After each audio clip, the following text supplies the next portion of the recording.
let's circle back to the fundamental definition of the trigonometric functions, as we saw earlier, sine, cosine, and the like.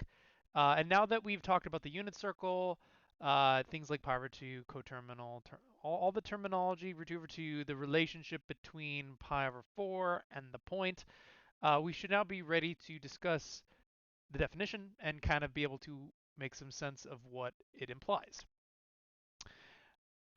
So the fundamental definition, we're going to be not based on SOHCAHTOA, we're going to do that later, is based off of the unit circle.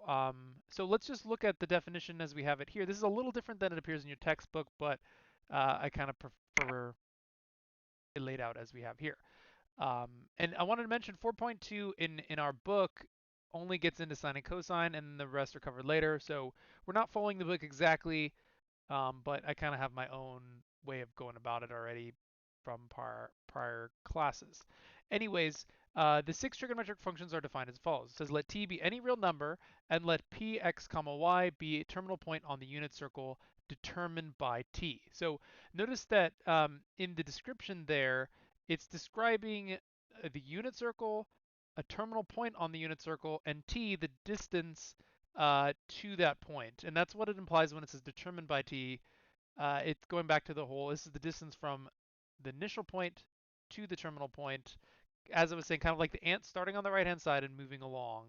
That is going to always be t in each of these definitions. It then says we define sine of t, and remember sine is the abbreviation, so we don't really, when we say it, we don't say sin, even though it's abbreviated sin, because it's shorthand for sine, the sine function, which is different than sign, its own sine function. Anyways, but what it says is the sine t is equal to y. Cosine of t is equal to x. Tangent of t is equal to y over x. And so on for the other three trigonometric functions, cosecant, secant, and cotangent. So what is this really saying? That if I take the sine of the distance to the point, that will be equal to the y coordinate on the unit circle. And if I take the cosine of the distance, it's getting me the x coordinate.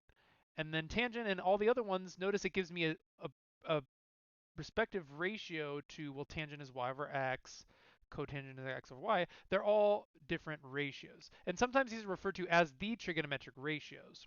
And going back to, say, the Babylonian tablets or the ancient trigonometric ratios, notice how the ratios are starting to become more apparent in these definitions. We see we have ratio between x and y, y and x, and so on. That's what each of these functions does. It describes a particular ratio of the two values x and y. Now, x and y are the two coordinates, the two parts of the point, and t is the distance. And if you're getting a little bit lost, I don't blame you because there's a lot going on in here. So let's do some specific practice problems and some examples.